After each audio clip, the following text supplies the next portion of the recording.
আমি শামীম বাদশা, junior instructor, খাজা polytechnic institute, Mohakhali, Dhaka. আজকে আলোচনা করতে যাচ্ছি কারিগরি শিক্ষার গুরুত্ব এবং ডিপ্লোমা ইঞ্জিনিয়ারিং নিয়ে।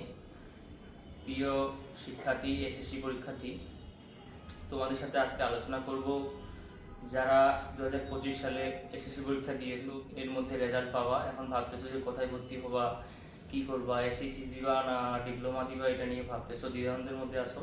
তো আজকে তোমাদের একটু ছোট ইনফরমেশন দিই।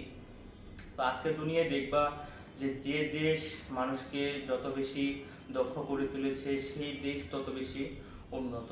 উদাহরণ হিসেবে বলি যে আমাদের জাপান, কোরিয়া, তো এখানে কারিগরি শিক্ষা প্রায় সব ক্ষেত্রে বাধ্যতামূলক করেছে।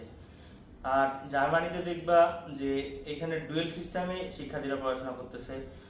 তারপরে চীন, মালয়েশিয়া, ভিয়েতনাম, এগুলোতে দেখবা যে লাখ লাখ শিক্ষার্থী শিক্ষা দক্ষতা অর্জন করে। এরা বিদ্যুৎ sector, IT sector, construction sector, সব জায়গায় এরা এগিয়ে আছে। কিন্তু বাংলাদেশও সেই দিকেই আগাচ্ছে।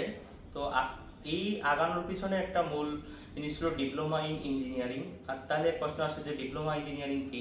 ডিপ্লোমা ইন ইঞ্জিনিয়ারিং হলো যে কারিগরি বোর্ডের অনুমোদিত 4 বছর মেয়াদী একটি শিক্ষা প্রোগ্রাম। এখানে 8টি সেমিস্টার থাকে, বছরে 2টি সেমিস্টার হয়। এখানে বিষয়বস্তু থাকে, তাত্ত্বিক বিষয়বস্তু থাকে, ব্যবহারে থাকে, প্রজেক্ট থাকে, ট্রেনিং থাকে। তো আমাদের ডিপ্লোমা ইঞ্জিনিয়ারিং অনেকগুলো টেকনোলজি আছে। তো যা হয় অনেক জনের পছন্দ অনেক রকম, কেউ বিদ্যুৎ সেক্টর পছন্দ করে, কেউ সিভিল পছন্দ করে, কেউ আর্কিটেকচার করে, কেউ কম্পিউটার করে। তো তোমাদের যার যেটা পছন্দ সেই অনুসারে চয়েস দিয়ে ভর্তি হতে পারবে। আচ্ছা, এখানে ডিপ্লোমা ইঞ্জিনিয়ারিং করার সুবিধাটা কি? দেখবে যে এসএসসি পরীক্ষা দেওয়ার পরে 4 বছর পড়লেই দেখবা যে অল্প বয়সে সরকারি চাকরি, বেসরকারি চাকরি পাওয়া যায়। নিজেকে ব্যবসা করার জন্য নিজেকে দক্ষ করে সেই অর্জনটা করা যায়। বিদেশে যাইতে চাইলে এই দক্ষতাটা কাজে লাগানো যায়। তো এই জায়গায় চাকরির ক্ষেত্রে উল্লেখযোগ্য কয়েকটা নাম বলি। আমাদের বিদ্যুৎ সেক্টরের পাওয়ার প্ল্যান্টগুলো আছে, তারপরে পিডিবি, আরইবি, ওয়াসা, রাজুক, তারপর বিভিন্ন মন্ত্রণালয়ের চাকরি আছে। বেসরকারি ক্ষেত্রে ওয়ালটন, প্রাণ, আরএফএল সহ ইত্যাদি বড় বড় ইন্ডাস্ট্রিতে চাকরি করার সুযোগ আছে। তো এখানে বলি যে এই ডিপ্লোমা ইঞ্জিনিয়ারিং কথাই করব। আমাদের ডিপ্লোমা ইঞ্জিনিয়ারিং মূলত হয় পলিটেকনিকে।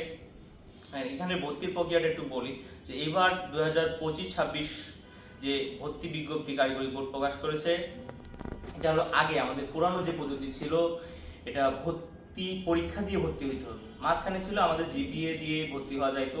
এখন যে সিস্টেমটা করছে, এটা মানবন্টনটা নিয়ে একটু বলি।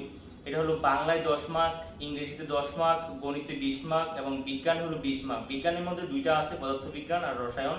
আর অ্যাপটিটিউড টেস্ট হলো 10 মার্ক, এই হলো 70 মার্ক। আর 30 মার্ক থাকে হলো আমাদের জিপিএতে, এসএসসি জিপিএ। এখন কেউ যদি এসএসসি জিপিএ 5 পায় তাহলে 30-এর মধ্যে 30 পাবে। কেউ যদি 4 পায় তাহলে হলো 4 পাইলে 4 দিয়ে 6 গুণ দিলে 24 আসে, সে 24 পাবে।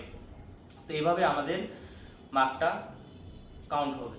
তো এখন তোমরা ভাবো এসএসসি পরীক্ষা দিয়েছো, এখন যথেষ্ট তোমাদের বয়স হয়েছে, তোমরা এখন কোন দিকে যাবা? এই রাস্তাটাই তোমাদের মোড় ঘুরাই দিবে, জীবনের একটা দিক দিয়ে দিবে, জীবন কিভাবে চালাবা এটা তোমাদের দিয়ে দিবে। এখন সিদ্ধান্ত নাও যে ডিপ্লোমা করবা কি এইচএসসি করবা। এখন সিদ্ধান্ত তোমাদের হাতে। ইনশাল্লাহ পরবর্তীতে কোনো এক ভিডিওতে আলোচনা করব। আজকে এতটুকুই।